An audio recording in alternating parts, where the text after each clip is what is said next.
ಕೊಪ್ಪಳ ಜಿಲ್ಲೆಯ ಯಲಬುರ್ಗಾ ತಾಲೂಕಿನ ಸಂಗನಾಳ ಗ್ರಾಮದಲ್ಲಿ ಅಸ್ಪೃಶ್ಯತೆ ಇನ್ನೂವರೆಗೆ ನಡೀತಾ ಇರೋದು ಇದುವೇ ಸಾಕ್ಷಿ.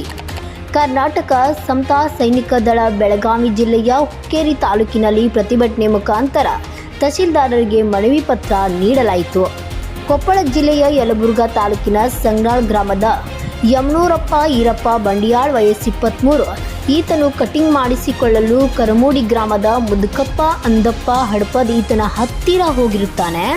ಸದರಿ ಮುದುಕಪ್ಪ ಅಂದಪ್ಪ ಹಡಪದ್ ಈತನು ಯಮನೂರಪ್ಪ ಈರಪ್ಪ ಬಂಡಿಯಾಳ್, ನೀನು ಪರಿಶಿಷ್ಟ ಜಾತಿಯ ವ್ಯಕ್ತಿ ಇದ್ದು ನಾನು ನಿಮ್ಮ ಜಾತಿಯವರಿಗೆ ಕಟಿಂಗ್ ಮಾಡುವುದಿಲ್ಲ ಎಂದು ಅಮಾನವೀಯವಾಗಿ ಹೇಳಿದ್ರಿಂದ ಮಾತಿಗೆ ಮಾತು ಬೆಳೆದು ಮುದುಕಪ್ಪ ಅಂದಪ್ಪ ಹಡಪದ್ ಈತನು ಪರಿಶಿಷ್ಟ ಜಾತಿಯ ಯಮನೂರಪ್ಪ ಈರಪ್ಪ ಬಂಡಿಯಾಳ್ ಈತನನ್ನು ತನ್ನ ಕೈಯಲ್ಲಿದ್ದ ಕತ್ರಿಯಿಂದ ಚುಚ್ಚಿ ಕೊಲೆ ಮಾಡಿರುತ್ತಾನೆ.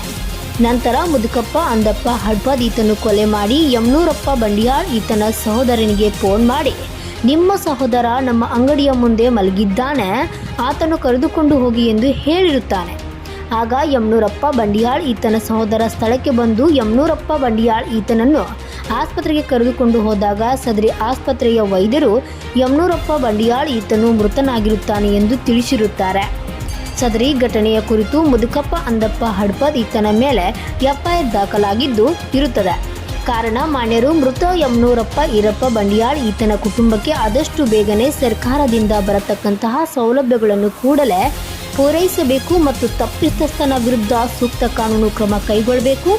ಈ ಸಂದರ್ಭದಲ್ಲಿ ಕರ್ನಾಟಕ ಸಮತಾ ಸೈನಿಕ ದಳ ಜಿಲ್ಲಾಧ್ಯಕ್ಷರಾದ ಶಿವಾಜಿ ಎನ್ ಬಾಲೇಶ್ಗೌಡ್, ಕಾನೂನು ಸಲಹೆಗಾರ ರಾಜೇಂದ್ರ ಮೋಸಿ, ದಲಿತ ಮುಖಂಡರಾದ ಸುನಿಲ್ ಬೈರನವ್, ತಾಲೂಕಾ ಅಧ್ಯಕ್ಷರಾದ ಕ್ಷಣ್ಮುಖ್ ದೇವರಮನೆ, ಗಣಪತಿ ಜಾಡರ್, ಹಂಜಾನಟ್ಟಿ ಗ್ರಾಮದ ಕರ್ನಾಟಕ ಸಮತಾ ಸೈನಿಕ ದಳ ಪದಾಧಿಕಾರಿಗಳು ಹಾಗೂ ಸದಸ್ಯರು ಉಪಸ್ಥಿತರಿದ್ದರು.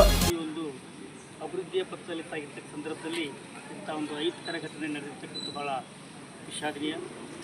ಇಂಥ ಹೀನ ಕೃತ್ಯ ಮಾಡ್ತಕ್ಕಂಥ ವ್ಯಕ್ತಿಗಳ ಮೇಲೆ ಸರ್ಕಾರ ತಕ್ಷಣವೇ ಕ್ರಮಗೈದು ಅಂಥ ವ್ಯಕ್ತಿಗೆ ಶಿಕ್ಷೆ ಕೊಡೋದ್ರ ಮುಖಾಂತರ ಮುಂಬರುವ ದಿನಗಳಲ್ಲಿ ಇಂಥ ಘಟನೆಗಳು ನಡಿಬಾರ್ದು ಅನ್ನುವಂಥ ನಿಟ್ಟಿನಲ್ಲಿ ಸರ್ಕಾರ ನಡೆಸ್ಕೋಬೇಕು.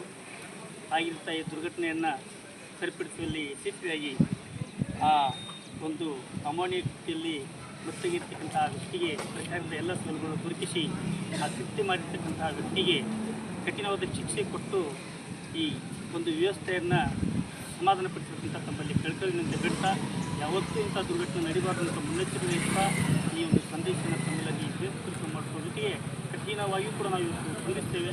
ಇಂಥ ದುರ್ಘಟನೆ ಮುಂದೆ ನಡಿಬಾರ್ದು ಅಂತ ಸರ್ಕಾರ ಎಚ್ಚರಿಸಿ ಇದಕ್ಕೆ ಸರಿಯಾದ ಕಾನೂನಾತ್ಮಕವಾಗಿ ಕ್ರಿಯೆಗಳನ್ನು ಕೈಗೊಳ್ಳಬೇಕಂತ ತಮ್ಮಲ್ಲಿ ಕೇಳ್ಕೊಳ್ತೀವಿ.